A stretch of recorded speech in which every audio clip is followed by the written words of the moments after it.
time for all your binge-worthy pop culture news. Welcome to Up and Adam. Hey, everyone. Welcome back and happy Thursday. All right, guys. Well, we're back to talk about the Real Housewives of Orange County. And it's a little weird not having Jersey to talk about right now and Vanderpump Rules. But to be fair, I think we all needed a little bit of a break. I feel like we kind of already need a little bit of a break from Tamara on this season. But this is so far, it's good. But before we get into all of it, make sure in the live chat you drop a rating 1 to 10, 10 being the highest. And let's welcome Ricky Cornish. Not for Jersey, though. For OC. Hello. Right. What's up, my friend? Good to see you. How's it going? I'm doing so good. And you honestly took the words right out of my mouth. I was thinking about it the other day. I was like, this last season of Beverly Hills was really dark. Jersey was dark. Vanderpump Rules was dark. This is kind of what we need right now. Just these women in Orange County fighting about TikToks and like acting roles. You know what I mean? Like we need like a little bit of a lighter subject, you know? Yeah, which is, even when Tamara first came on, I knew that it was going to be really dramatic trying to figure out what this was going to look like with her and Shannon mending fences. But I do have to kind of say, I like the fact that she came on hot. We knew that was going to happen. But then it was like, okay, we're done. Like we're not dragging this out for like 10 episodes like we did with that. She called me a rat? A what? A rat? You know what I mean? It was nice. Like we definitely knew Tamara was going to come in with a vengeance, but I feel like so far it hasn't been anything like insane. And this is what we expect from Tamara. Like we watched that girl on OC for years, so we know what she's capable of. I like how too when she's like, last time you guys saw me, I was in a bush. And it's like, yep, that's true. But even when she was screaming at Shannon and she's like, she could go good duck. And she's like, you are a alcoholic and a drunk and you are a piece of shit. And it's like, this is the most comical thing ever because especially when Tamara's wasted saying you alcoholic drunk loser. And it's like, well, hold on. We all have to reel this in for just a second because one, this is getting a little aggressive. And two, she might be a little tipsy right now, but we have somebody who clearly is not sober at the table. Right. Exactly. Oh my gosh. Yeah. I mean, it's just like silly housewife stuff. This is what we love. Like them going on bougie boats, drinking and arguing about really nonsense at the end of the day. It's just really so comical. So it's a good place for us to kind of get back into it. You know what it really does? It brings us back to like those OC roots. Like while we're watching this, it really feels like this is what we came to love. This is what we expect out of the OC. So it feels like we're kind of going back to form a lot with this new season, which I'm here for. Well, and then I love too, you see Heather Dubrow like smiling when she sees like Tamara ripping Shannon apart because she's like, oh, we have a show. Like you could see in her face, she's like, oh, this is going to be a good season. Either that or like, get her, Tamara, rip into Shannon. Like one of those two things were going through her head because she was just smiling, drinking her champs like, Okay. I'm here for it. I remember I interviewed her at BravoCon and she full on said like last season was really like a transitional season by bringing her back, messing with a couple newbies, realizing that wasn't going to work. So last season going into this season now with Tamara back and like we're really focusing on this core group, like it's definitely the way to go. I have a feeling there's a lot more to come. Let's just say that. Oh, there's definitely a lot more to come. By the way, before we go into the whole closing cut fitness and some of these conversations, I always thought, if something happens to me, can I please be reincarnated into a Kardashian body? That's what I wanted. I just wanted to be born into that family. But then I'm watching Heather Dubrow sit down with her private chef inside of her fancy house. And her private chefs not only it's not like popcorn chicken. If I had a private chef, my dream would be popcorn chicken. That's all I would have all the time. And this private chef is bringing out like racks of ribs and like the kids are like, well, how was school? Well, mom, just to let you know, if my dorm is as bad as I think it is and I can't wash laundry or do certain things or have no AC, then I'm charging the card for the hotel. I'm like, what kind of life is this? I know. The Dubrows truly live in their own worlds, but I got to tell you, I kind of live for it only because like they're not like bad people. Like this is just their reality. They're just having like open conversations and this is what they do. And here's the thing. I mean, Heather and Terry have like worked really hard at what they have. And I think they've raised really great kids. I actually got to interview Heather yesterday. And we just talked about all the things. And, you know, me working for LGBTQ media, like we were really just talking about her kids. Because, I mean, if anyone doesn't know, 3 of her 4 kids are part of the LGBTQ family community. So just talking about the way she's raised them and they feel so open and happy with her and just seeing their dynamic together as a family, they're very open and happy. Like, you know, they better work. And if that means they get a private chef with them, like, girl, eat it up. Because the rest of us cannot relate to that. I mean, and when she says like they're workaholics, it's obvious that, yeah, that it's true, right? It's obvious. Okay, so Heather Dubrow is not the main focus yet this season because now we have Cut Fitness shutting down. As Cut Fitness starts to shut down, we start getting this conversation because Jen is starting to come into play, who is Tamara's friend. Well, when she shows up, she starts telling Tamara, like, listen, last night was bad. You were kind of an asshole. And Tamara was like, was I? I don't remember it.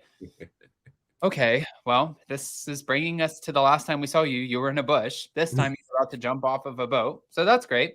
But she's like, you were an asshole and you said some really awful things. And Shannon was kind of backing down in this argument. Shannon was like, can we not do this here? Can we have another conversation? I'm sick of the eye rolling. How do we move forward? So while Jen is telling Tamara all of this, Tamara's kind of taking a step back and thinking, okay, maybe I do need to put an end to this because obviously I don't remember what I said. This is going to come out on TV and I don't want to look like an asshole, right? Mm-hmm. Somehow in this conversation, it splits off. And while Jen's giving Tamara advice, Tamara then tells Jen, listen, there was at one point, you know, there was a time that you hurt me too. And I'm like, how the hell with your friend trying to help you, did this just turn around on her for not being happy in her marriage? What? What? Like what? Right? Or no? Yeah. It was totally producer Tamara coming out. She was like, I got this feud with Shannon, but can't forget about that one time Jen and I got into an argument. I mean, we got to make that a storyline too. Like, girl, like you just saw the producer was coming out. It was like, we got to throw all the storylines to the wall, see what could happen. Because then, of course, later in the episode, which we'll see, we kind of see some things come up that kind of drive a wedge between Jen and Tamara. So it kind of made sense. Like, let's plant the seed now, and then we'll let it grow as time goes on. We'll let it grow. Yeah. And then I feel like too with Tamara in this moment, she's trying to, I think that it's almost like some viewers, like fans would look at this, like this is so awful of you as a friend to bring your other friend onto a show like this and then immediately put their baggage out there. But I think Tamara does understand as a housewife, like this is the only way that you're going to stay on the show, girl. So you might as well, like, this isn't like a tea party, you know? And then when she's putting it out there, she's kind of laying the groundwork for Jen to be able to talk about this infidelity. And this isn't like a new story to people, right? At the end of the day, Jen was in a marriage. In this marriage, she wasn't completely happy. She met a new guy. The new guy was hot. He was a trainer at this gym. She ended up hooking up with the guy. She left her husband. Now she's with the new guy. It's like, it's not, this isn't like, you know what I mean?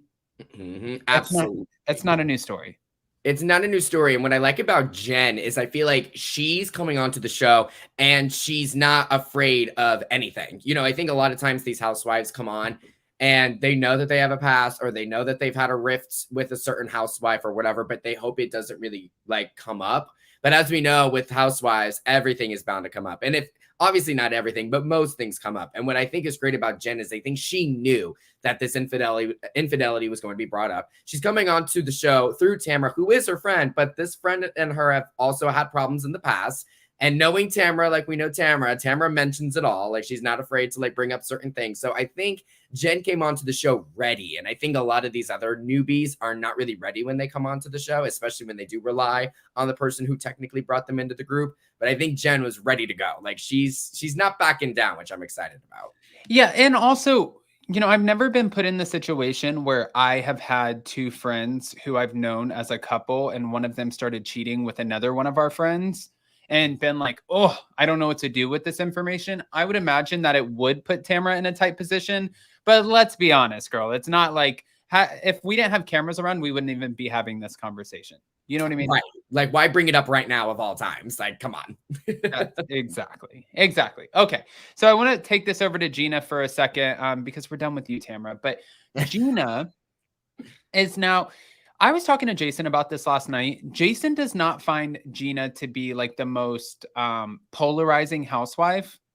And he was talking to me about it. And if you look at her house and her lifestyle, and she's trying to take the real estate test, and some of those questions, girl, are a little bit easier when you failed them. And that was obvious, right? But hold on. She has a beautiful home and a beautiful family, but she has more of a regular life than some of the other women.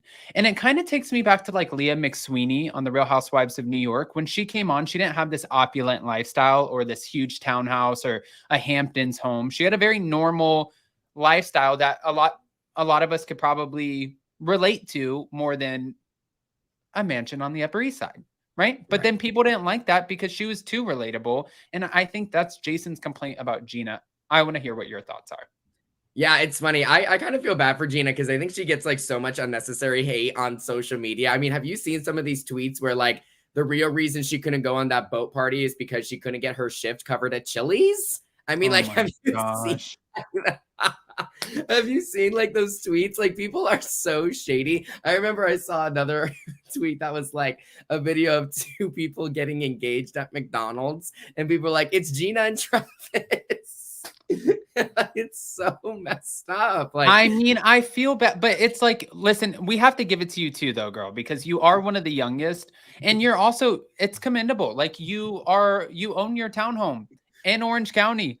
You still, like, a lot of these women, they still rent their home. So we're not bagging on you, Gina. I just want to know, like, Teddy Mellencamp has a really pretty home, but I just don't think that she's great reality TV. So maybe it's just that. Yeah, and honestly, for me, like, I think I mean, I'm not gonna lie, I think some of the tweets are funny, and Gina even engages with some of them. That just goes to show that she's a good sport. But to be honest with you, I don't care that Gina doesn't have like the biggest mansion or whatever. Like, I just like Gina as a human being. I think she's cool. I think it's one of those things where she might not bring like a lot, like if her presence might not be the biggest in the room, but I don't think it's necessarily like bad. I think it's like good. And even we saw in this episode, like, she kind of got it going by bringing up the Jen TikTok. Like, she kind of had some conversations starting. So I think Gina does a good job on the show. And like, I don't think she deserves as much hate as she gets. That's basically what I'm trying to say. You know what's so funny is when I flew to Orange County in September and I did the Kelly Dodd interview, I sat down with Kelly and Rick, and Kelly was talking about Gina, and she's like, what's entertaining about her? She doesn't have a good home. She doesn't have good hair. She doesn't have a good body. She doesn't have a good looking husband. And she just went down the line. And when I saw Gina at BravoCon, she was standing there in front of her booth with Travis taking photos with, people who were buying merch. And I walked up and I said, hi. And she's like, oh, hi. And I was like, okay, let me just clarify really quick. I did not say those things. Kelly said those things, and she just said to me, she's like, honestly, I respect you walking up. I was like, I just didn't say them. And yes, we could have cut them out, but if we would have cut out everything from the Kelly Dodd interview, we would not have had an interview. So sorry, Gina. I think Gina's cool, to be honest with you. I think she's so cool. I've interviewed her just a couple times, and she's great. Like, I just think she's a fun, personable human being. Like, I just don't think there's anything wrong with her. Like, Gina's the type of girl I would totally want to be friends with. Like, if I lived in the same neighborhood or whatever, like, we would be doing yoga together. Like, I would go to tennis with Gina. Like, we would have a good time, I feel like. So y'all gotta leave my girl Gina alone. Like, she's not causing any problems. At least I don't think. Okay. All right. Well, Gina is triggered by Jen's infidelity. She does talk about that. And she says it bothers her because she's been through something like this before. Now, we know a lot of the women bring things up because the cameras are there, and these wouldn't necessarily be conversations that would be had if the cameras were not. Do you think that this is something that's truly triggering to her? Or do you think it's like, oh shit, this is easy. The new girl had an affair, like, can totally already have a problem with her. So check. There's that. Well, I honestly think, like, we know what Gina's gone through, like, in her, well, at least just in her, like, last marriage, I mean, that talk about, like, we were just talking about how dark these shows can get at times. I mean, that was really dark. I mean, that was really, really horrible what she went through in her last marriage. So I could honestly understand how being around certain people and they, are open about their infidelity or their problems in their relationships kind of would trigger you to think about yours. Like, I think that's very understandable, especially when you do go through something as serious as that she went to. But yeah, of course, I also wouldn't be surprised if it also kind of adds a little ammo to fuel the fire when it comes to the group dynamic and make conversations happen and maybe cause a little bit of conflict. So I would say it probably goes both ways. I would say it goes both ways too. Yeah.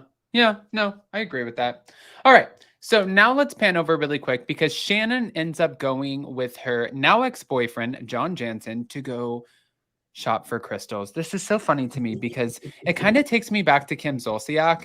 I mean, Shannon Bedore has a totally different crystal obsession. Like she buried crystals in the foundation of her home. Yeah. She embedded them into her mouth. Like she is next level. You know, Garcelle had that big pretty butterfly on Real Housewives of Beverly Hills that was brought in to be put in her entrance. And I was like, wow, that's not so subtle, but it's really beautiful. And that's a piece. Okay, I get it.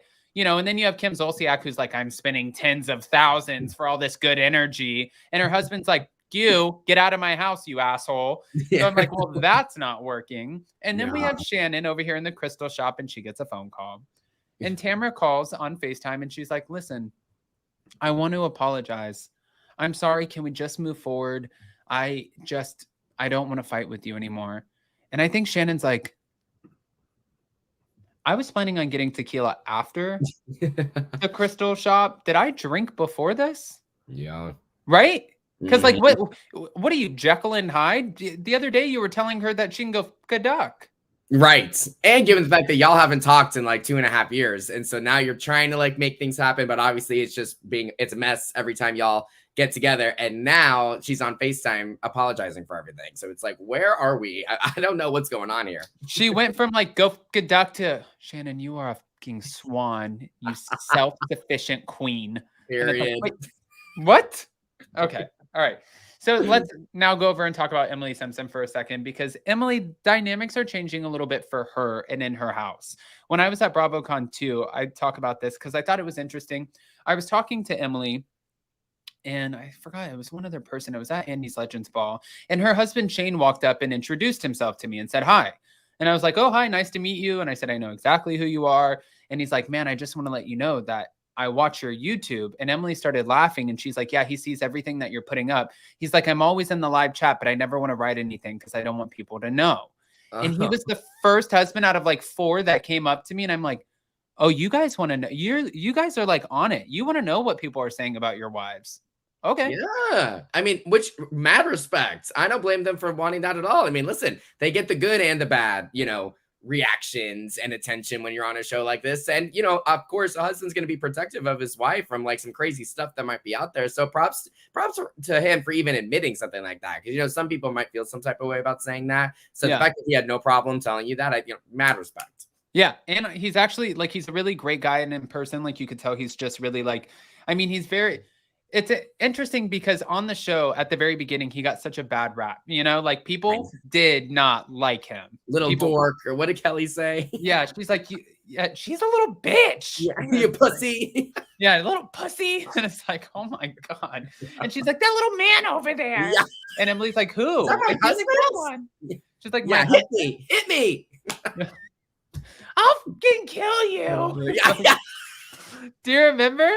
It was like the whole one of thing. The best scenes of any Housewives ever. I mean, that was like the best. And then Kelly just sitting there laughing because when Emily said that, she was like, "Do you guys get that on tape? Did you just get that on tape?" And poor Jean is just like, no.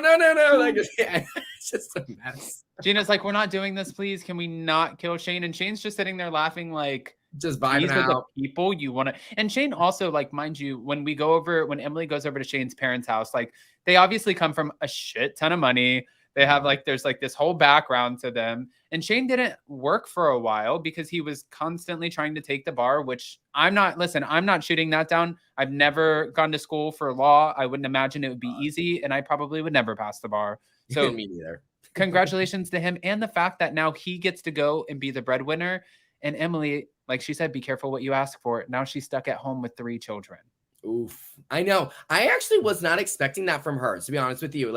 Because last season, wasn't she sitting down with people and she was trying to fight, kind of do what Kim Kardashian does almost, free people who are wrongfully put in jail or whatever. And given the fact that she is a lawyer, she wanted to kind of use her, credentials to help with that. So I thought we were doing that. And I thought she also wanted to do other things. Remember she would come onto the show and she's like, I'm a lawyer and I work hard and I do my own thing, whatever. And yeah, okay, it's cool that now Shane has passed the bar. But now I'm surprised, she's just a full-blown housewife now. So I'm like, I didn't realize that's what she always like wanted, I guess. Like I thought there were other things that she wanted to work on besides be a full-time mom. So I was a little confused by that, to be honest. I'm a little confused by it too, but I'm wondering if it's still too early and we haven't gotten that part of the storyline, because I wondered the same thing. I was under the same impression that she was now going to take a step back from like doing it for the cause of money, and really it was going to be like a give back sort of situation to help people who might not necessarily have the means to fight the battle, right? Right. But this also could still be coming. I mean, yeah, we haven't really had a lot of individual scenes yet. So yeah, exactly. It might just not be brought up yet. I guess we'll just see. Well, speaking of scenes, we have to talk about this one. Yes, here we go. Okay. And scene. Oh, the scenes are just the reactions in the face and the plastic surgery all in this photo. Okay. Oh, there's a lot. There's a lot. Taylor has Heather over to help her with, you know, an acting coach. Okay. When Heather walks in the door, which this is the funniest thing to me ever, because Heather walks in the door and Taylor starts talking to her and Heather's like, oh my God, your house is so cute. What is this? This is, oh my God. This is this, you guys building the real one, or is this? No? Okay. Please. This is the house. Okay, cute. So we're in the house waiting for the acting coach who's going to tell us to take in our deep breath from our vagine. All right, waiting for that. And she's like, oh my God, Heather, girl, listen. So the other girl that I was telling you about that dropped out from this production that's going on, kind of like a cute little indie film in Oklahoma. Good news is you definitely have the role. So here's this massive textbook that looks like something out of Harvard Law. I need you to learn it. No, we don't know who the director is. There's probably no real budget for this film. And I'm offering you the part. So what do you think? And Heather's like, what? Right. Like when Heather went in the confessional and she's like, is it union? Is it non-union? Are there reshoot days? What's going on? When are we filming? What am I getting paid? Is anybody contacting my representation? I'm right. Like, Taylor, you know this. Yeah. No brainer here. This is like, yeah, like even if you, I mean, anybody who's represented by it, like she legally just can't do it. You know what I mean? Right. Like if you have representation, then you're just, and especially somebody like Heather Dubrow, who like, I think when you're at that upper echelon, people will just sue you just to sue you. Like she's not going to go against her team who's like, wait a minute, where's our 20%? Well, I did it for a friend. Well, we don't do shit for friends around here, Heather Dubrow. We're in Orange County.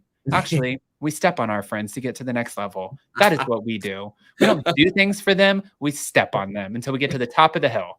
Not stepping. Or a penthouse suite in LA, depending on which Heather Dubrow mansion you want to talk about. Right. Oh yeah, absolutely. I know this whole scene was honestly just so laughable. It really was just peak, like kind of delusional housewives. Like first off, like I didn't even know Taylor was an actress. Work, like didn't know she was one. So slay Taylor. Like if you're trying to be an actress of what? I know. This reminds me of when I worked at SUR, and when I first moved to LA, I was so enamored by everybody who would come in and that I worked with, and we're all polishing the same fucking silverware, and I'd be like, "What do you guys do?" I'm an actor. Great. Can you pass me that knife? Because I only have one fork in this roll up. Okay, hold on. What do you do? I'm a model. Great. I'll take another fork. Who do you model? Like, you know what I mean? Like there's so many people who tell you that they do things. And it's like, Taylor, acting in what? Show me your, actually keep talking, Ricky. I'm pulling up Taylor Armstrong's IMDb. Okay, pull it up. Well, it's so funny that you say that, because I know for me, whenever I go to like WeHo sometimes, like for work and stuff, I'll hang out with some gays, obviously, like at the Abbey or like, you know, all those places, right? And the amount of times where like I'll connect to somebody and then like let's exchange Instagram or whatever, and all of them are like verified, 30 to 40,000 followers, model pictures. I'm like, where am I? This is just like, this is what all of y'all do? I'm like, where are like I mean, I don't know, like any of you like just do normal jobs? I mean, like, this is like nuts. So I just find that's kind of funny. I mean, I think it's great that people go out to WeHo and wherever like to pursue their dreams, and they'll do whatever they got to do to make it happen. And I love that and respect that and admire that so much. But at the same time, I'm always so like gagged. I have like imposter syndrome. I'm like, with all these models, like, what is this? Yeah, no, it really is. Like, it's so funny that I feel like after a little bit, you become kind of jaded, and then you're just like, oh, okay. Like we're all, I don't know. I remember I thought it was so cool. And when I first met Jason, when we first started hanging out, he's like, what do you do? And I was like, actually, I just landed a big gig today. And he's like, what? And I was like, I'm a video girl. And he's like, what does that mean? And I was wearing an alien costume in an Ariana Grande Break Free music video. And I was like, yeah, I'm a working actor, Jason. And he's like, okay, bitch, they didn't even show your face. They put your, like, I was just an alien who sat there and I just needed to get shot. That was my whole gig. I sat there for 10 hours that day just to get shot and eat some of the free food because I was broke. But I was selling that shit like I am a working actor. Seriously, you were an extra in Ariana Grande music video. I mean, that's a slay. So not an extra, a working actor. Period. No, period. Okay. He's got credits. Okay. Okay. So yes, delusional at best, but I think we're going to get to that next week when Heather tells her to go herself. Yeah. Yeah. The whole thing was just so silly. Plus, are we going to talk about the coach? I mean, pull your breath out of your vagine. Girl, come on. Where I didn't even know I could breathe down there. I know. I literally was like, what? And then, so here's the thing. Like, I've like heard of like breathing exercises and stuff. Like, I'm like, okay, I'm getting it. But when she started bringing that up and then the blowjob thing, like, I hate to say it, but like, it very much was screaming, like, I'm going to say something that I know will get on TV. Like, that's really what it was giving. Like, you're just doing whatever you can do to make a splash for the producers to pick something up. That's what it was giving me. I think that's where her mindset was at, right? Like, come on. And the funniest thing is like, it's always like I feel like Heather Dubrow is in the most awkward situations with people who are so inappropriate, and she's just not that way. Like when they did the sushi party for Meghan King Edmonds, and she was sitting at the table, and they were all sitting crisscross, and she's like, "You're a see you next Tuesday." Oh yeah. And Heather was like, "We don't talk like that." And then in this scene, she's like, "Girls, if you want to do some breathing exercise, either breathe from the vagine or give a good BJ." It's like, who? Where did you come from? Like what? Like what? Who is your representation? At this point, I want all representation to please come forward, and we need to call a town hall meeting here. Yeah, it's like, listen, like I'm all for any type of advice, but like that just felt like so out of nowhere, and it was like, okay, I'm gonna say what I can do to get on TV. That's at least what it was giving to me. You know what else kind of felt a little out of nowhere, Ricky? Aside from this collaboration, actually. But you know what else felt a little bit out of nowhere was just this cut party. Okay. Yeah. I wanted to say, because before we get into this, we're at Tamara's cut party and it's awkward and Shannon's there and, you know, yes. But we see Tamara's son, Ryan, for the first time in forever. And he walked up and all of a sudden he's Yellowstone. His ass just walked in. Yellowstone, and he's like, howdy. And it's like, what? Are you this? You grew up in Orange County? And he's like, yes, ma'am. Sure did. And it's like, what? You before had your tattoos and you were telling people to go themselves. And you were all of a sudden this guy who was like, let's take it to the street. And now we're over here wrangling cows and milking goats. Yeah. Okay. Didn't even know you could do that in California, which I said before. And so many people commented on my channel and said, you're an idiot. Now I know. Now you know. With cueing the cowboy son, I think that this was something Tamara wanted to do so bad, because I think this was Tamara's way of cueing the cast trip to come for the ranch. So she said to production, everybody's going to be interested in my son walking in. Hey, Ryan, will you please walk in your like cowboy attire, unless he just wears that all the time anyways. And then cueing him in. It's like, I feel like I'm looking at it from a producer's hat. And I feel like this was something that was so just premeditated. Oh, 100%. I mean, come on now. Like, it's so obvious. And I do give them credit where credit is due. Like, you know, because we all know that they plan out these trips before the season. Like, they figure out like what they're going to do, when they're going to go. Like, you know, they do all the logistics behind the scenes. But I do give them credit when they do come up with some way to like make the trip happen, you know? And it's situations like these where it's just so laughable. It's like, okay, here comes Tamara's yeehaw son to tell us all about, you know, the cowboy life, the ranch life. Oh, ladies, let's go on a ranch trip. Like, it's like so like, what? Like, it's so random, but you got to at least give them some credit where they try and make it look as organic as possible. But like anybody who's really watching the show is like, this is like the most staged, ridiculous like scene. But what are you going to do? They're doing what they got to do to try and make it look as real as possible.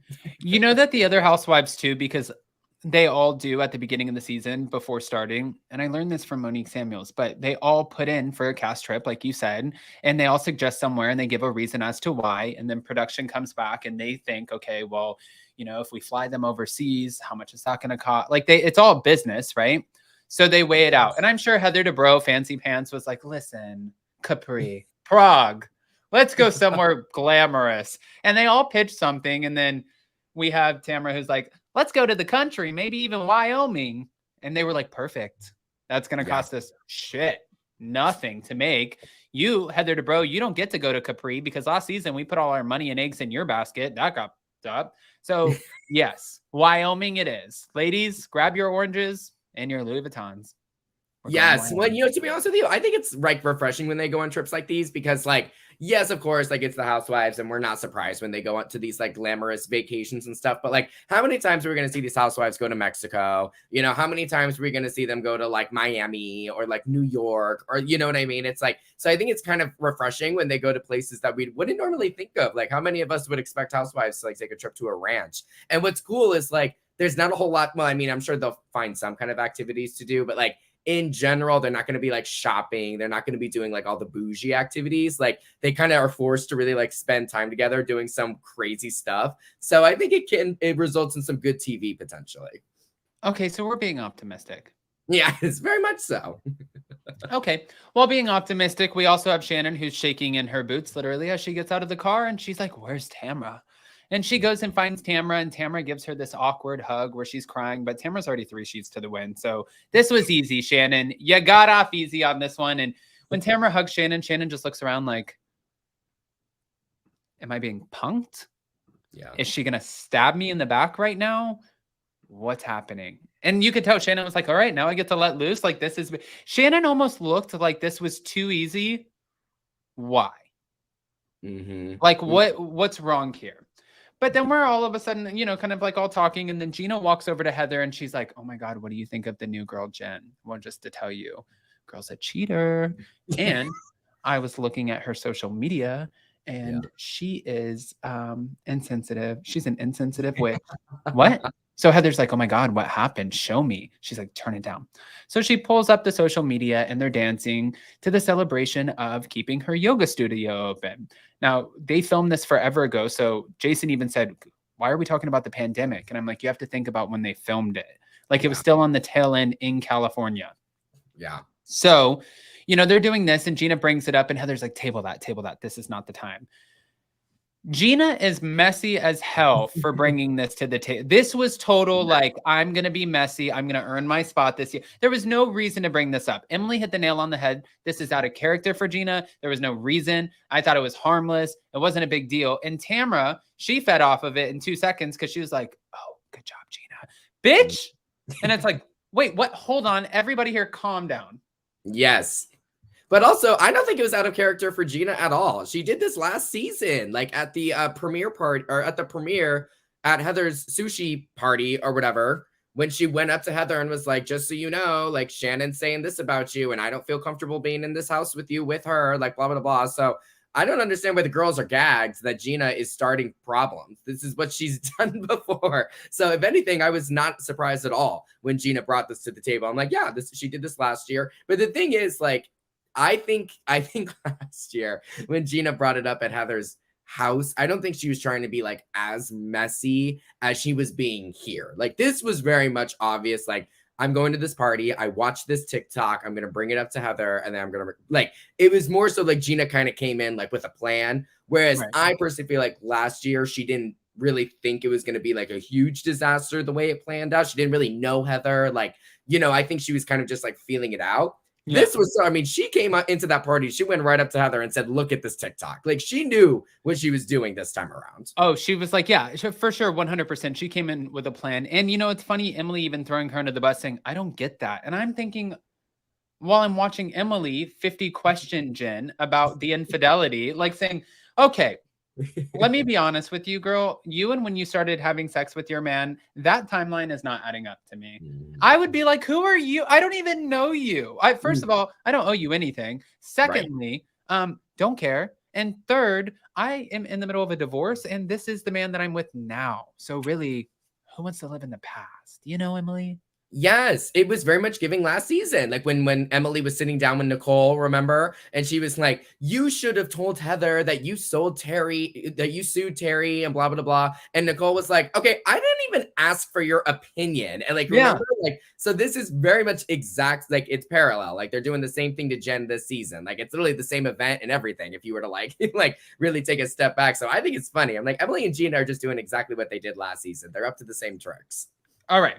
Well, Ricky, before we end up leaving, I have just a couple more questions to ask you. Okay. One, did we miss Kelly Dodd on the show?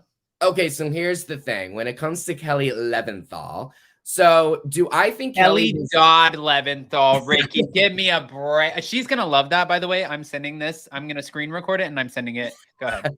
Listen, I got the name right. Here's the thing when it comes to Kelly. When she was on the show, especially when she first came on to the show, I think she was like the best housewife. She was so funny. She would not take anyone's BS. The way she like went up against all of them when they were in Ireland and the aftermath of that and everything. Like, I think she really shot to fan favorite. Honestly, I think everybody really loved Kelly in the beginning. It's really unfortunate to see how COVID, I think, really just kind of ruined everything because she couldn't keep her opinions to herself, as we saw. It rubbed off a lot of people. Even Andy said, I think, at her last reunion, like, you didn't even do anything crazy during this season, but your social media behavior is really getting people up in arms. And she kind of, I mean, she would apologize, but then she like wouldn't. So I think as a result, you know, production really had to be like, girl, we got to let you go. Like, this is kind of reckless behavior. Like, there's nothing we can do here, you know? And for me personally, seeing how she's acted since, like, I don't really like the way she treats Heather Dubrow. I mean, I know they have their own issues, but like when she like photoshopped like Dylan Mulvaney's face, like on Heather's face, like in an Instagram post, and she's like really taken like some really personal attacks on these women. And I just don't like that energy. Like, I think if I was Kelly, like, sure, I'm sure she would love to be back on the show. I'm sure some of the other ladies would like to have her back on the show. Maybe, I don't know. But I personally think, like, girl, it's been a few years now. You haven't been, what, this is like the third season now or second season that she hasn't been back on. Let it go. Like, following, I'm assuming she's not following these women, but like, remember that video of her like at that same dinner as Heather and Terry, and she was like filming them. Like, it was like, Kelly, like, just let it go. You know, like, you're not on the show right now. Like, leave it alone, because it just comes across like nasty. And I just don't think anyone wants that type of energy. You know what I mean? Okay. No, I understand. And then Vicky Gumbelson. I only have that the OG of the OC. I think, well, we see Vicky. Like, Vicky's gonna come back this season, so I think that's kind of be interesting. I think right now production is kind of just like figuring out what they're gonna do with Vicky, because you got to remember, I mean, she left that set, you know, at her last reunion, guns blazing. She was so livid. I guarantee you, the producers were not having it with her. Like, understandably so. I mean, they were literally at a war, so it makes sense that they haven't asked Vicky back since then. But I gotta tell you, I think this Ultimate Girls Trip is just proven to be the thing that's convincing producers to bring these girls back. Because I think if it wasn't for Girls Trip, they probably wouldn't have brought Tamara back, and they wouldn't have brought Taylor Armstrong into the fray. Like, that's so random. So it was obvious that Girls Trip was the thing that convinced them to do that. And obviously Vicky did well on Girls Trip too. But I think it's funny how we see Tamara came back full time, Taylor's coming in as a friend, Vicky only got like a couple guest spots. And I think that's only because production is still a little like, this girl has given us a lot of problems throughout the years. Like, do we really want to bring her back? Like, I don't know. So I think they're kind of feeling her out by giving her this guest spot. And if she slays, and if the fans really, I mean, it looks like the fans really want her back. So if the fans like keep requesting her, I wouldn't be surprised if they end up bringing her back at some point. We'll just have to see. We'll just have to wait and see on this one. TBD. All right, guys. Well, for everyone who joined us in the live chat, again, thank you so much. And for everybody who wants to go follow Ricky and all of his thirst traps, well, Ricky's going to tell you exactly where you can go do that. Here we go. Well, okay, I do a lot of thirst traps, but I do work, people. Okay, I go to the red carpets. I be doing the dang thing. So you can follow me on everything at Ricky Cornish. I mainly use Twitter, Instagram, and TikTok, so you can follow me there. I finally have a link tree, so now you can actually click on all my links all at once. So it's all right there for you. You can even go click on his interviews. And I mean, yeah, it's literally all right there for you. That's right. Well, Ricky, I appreciate the hell out of you. Thank you so much. And this was a little bit different, but hey, it was just as fun. Oh, God, And yeah. we are counting down the days. We are almost to Vegas. It's nice that we're not talking about, you know, death threats and families falling apart and private investigators. Not yet. Period. We still have a few episodes to go, so we'll see what happens. Oh, we have a whole rest of the season. Yeah, shit still has time to hit the fan. Oh, yes. And it will. It will. It will. All right, live chat. Thank you guys so much. And for everybody too, I've been seeing so many comments, and I just want to say this in the live chat. We are going to be back tomorrow. Yes, for hot, messy topics. We will be back tomorrow. Tomorrow is also Jason's birthday. So join us at 12 p.m. Eastern for that. And then I wanted to share this tab instead because I know everybody keeps asking me about merch and more merch. And when is more merch coming out? Guys, this is like, it's a lot to come up with the merch, but we will start phasing merch out now because Vanderpump Rules is over. So is Jersey. Now we have OC and we will keep it going. Of course, and BravoCon. But love you guys. We'll see you next time.